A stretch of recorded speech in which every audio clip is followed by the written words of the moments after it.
3 बार राष्ट्रीय लेवल पे प्रोटेस्ट किया है। पहली बार 30 अप्रैल 2018 को रामलीला मैदान में, और उसके बाद 26 नवंबर 2018 को रामलीला मैदान में दोबारा, और उसके बाद हमने 27 जनवरी 2019 से 1 फरवरी 2019 तक जंतर मंतर दिल्ली हमने हजारों की तादाद में इकट्ठे होकर के पुरानी पेंशन बहाली के लिए प्रोटेस्ट किया था। रही बात सफलता की, तो पिछले 15 सालों में अगर देखा जाए तो एनपीएस में कोई सुधार भी नहीं हुए थे। जब हम लोगों ने इतने बड़े लेवल पर प्रोटेस्ट करना स्टार्ट किया, तब जाकर के सरकार को ये एहसास हुआ कि एनपीएस में कुछ खामियां भी हैं, या एनपीएस शोषणकारी भी है, एनपीएस में कोई प्रॉब्लम भी है, या एनपीएस कर्मचारी के हित की बात नहीं करती है। तब उसने 1 अप्रैल 2019 से कुछ चंद बदलाव किए। हालांकि वो बदलाव नाकाफ़ी है, और हम अभी भी अपनी पुरानी पेंशन बहाली की मांग पर ही अड़े हुए हैं। फिर भी अगर देखा जाए तो सरकार, जिसको हम बहुत मजबूत सरकार कहते हैं, हम कहते हैं कि ये सरकार झुकती नहीं है, बहुत ही मेजॉरिटी में है। एक सरकार के लिए कहा जाता है कि लगभग विपक्ष यहाँ पर है ही नहीं।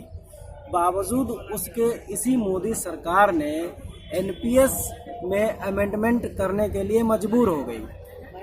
तो हमारा मानना यही है कि अगर हम अपनी मांगों पर अड़े रहें, और हमारी मांगें चूँकि जायज़ हैं, सच्ची हैं, तो निश्चित रूप से एनपीएस में चाहे बदलाव हो या एनपीएस रद्द हो, हमें हमारी पुरानी पेंशन चाहिए। यानी पुरानी पेंशन की जो फैसिलिटीज़ थी वो चाहिए।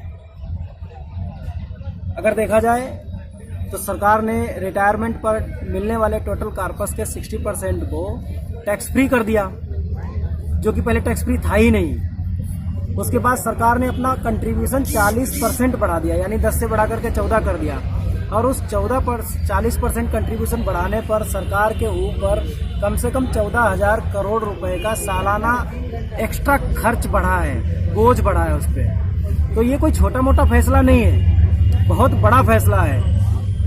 सत्याग्रह हमने इसीलिए स्टार्ट किया था कि हम सत्य के साथ, सादगी के साथ, सच्चाई के साथ, ईमानदारी के साथ और इंसानियत के साथ सरकार से अपनी जायज़ मांग को रखेंगे, और उसे ये बताना चाहेंगे कि हमारे लिए बाकी चीज़ें दूसरी प्राथमिकता पर होंगी, लेकिन पहली प्राथमिकता हमारी पेंशन है, क्योंकि पेंशन हमारा सम्मान है, स्वाभिमान है, हमारा वजूद है। और यही नहीं, पेंशन हमारे लिए गार्जियन की तरह काम करती है।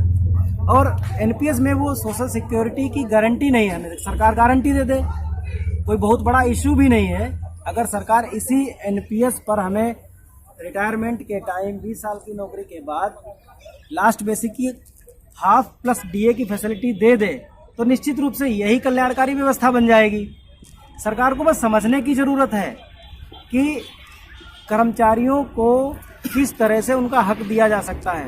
मेरी तो ये समझ में नहीं आता कि सरकार आखिर क्यों नहीं झुकना चाहती है इस मुद्दे पर। निश्चित रूप से कहीं ना कहीं वो हमारे हिस्से से चीज़ों की कटौती करके उद्योगपतियों को, कारपोरेट्स को फ़ायदा पहुंचाना चाहती है, जो बहुत ज़्यादा निराशाजनक है।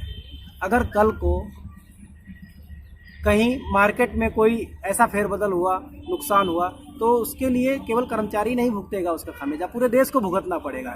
इसलिए पेंशन पूरे देश की आवश्यकता है, गारंटीड पेंशन पूरे देश की आवश्यकता है। और इस सत्याग्रह से हम उम्मीद करते हैं कि सरकार झुकेगी,